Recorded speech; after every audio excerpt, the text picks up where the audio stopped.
ఎవరైతే వీడియో చూసాక వచ్చారో అలా అయితే 18+ అయి ఉండాలి. ఇక్కడైతే మనమైతే ఇప్పుడైతే మెజెస్టిక్ దగ్గర ఉన్నామన్నమాట, బస్ స్టాండ్ దగ్గర. పైన ఇక్కడ చూస్తున్నారు కదా, ఫ్లైఓవర్ పైన అయితే స్కై వాక్ ఉంటుంది కదా, బ్రిడ్జ్ నడుచుకోపోయేది. దాని మీద అయితే మీకు అయితే చూపిస్తున్నాను చూడండి. ఇక్కడ అంతా వాళ్ళే ఉంటారన్నమాట.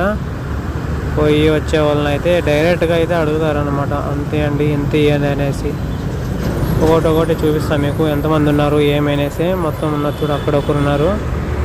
సో ఇక్కడ ముందు వచ్చేసి కింద అండర్ పాస్లో అయితే జరుగుతుంది అనమాట. అక్కడైతే పోలీసు వాళ్ళు వచ్చేసి మొత్తం అక్కడ ఖాళీ చేయించారనమాట. అక్కడ ఏమి ఇల్లీగల్గా ఇలా చేయకూడదు అనేసి.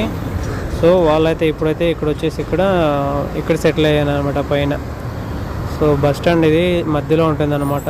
మనకి ఇటు సైడ్ చూస్తే స్టేట్ బస్సెస్ ఉంటాయి, అక్కడ వచ్చేసి సిటీ బస్సెస్ ఉంటాయి అనమాట. దాని మధ్యలో ఒక ఫ్లైఓవర్ ఉంది కదా, నడుచుకుంటూ వెళ్ళేది, అక్కడైతే ఉంటారనమాట. సో ఇప్పుడు మీరు కకృతి పడి ఏమైనా పోయారో అనుకోండి, 300 500 అని చెప్పేసి పోతారు. మీ దగ్గర మళ్ళీ ఎక్కడ తీసుకోపోయేసి మిమ్మల్ని ఏమైనా జరగచ్చు అనమాట. సో డేర్ చేసి వెళ్ళే వాళ్ళైతే వెళ్ళొచ్చు, లేకపోతే మాత్రం అస్సలు టచ్ కూడా చేయొద్దండి, వెళ్ళొద్దండి. ఆ పక్కల కలలు కూడా కనొద్దండి. సో కొంచెం జాగ్రత్తగా మీ దగ్గర డబ్బులు కానీ గోల్డ్ మొబైల్స్ ఇలాంటివి ఉంటే వాల్యుబుల్ థింగ్స్ మాత్రము వెళ్ళకండి, ఓకేనా. నేను ఇప్పుడు మీకు ఇక్కడ ఇంకోటి చెప్పాలి ఏమంటే,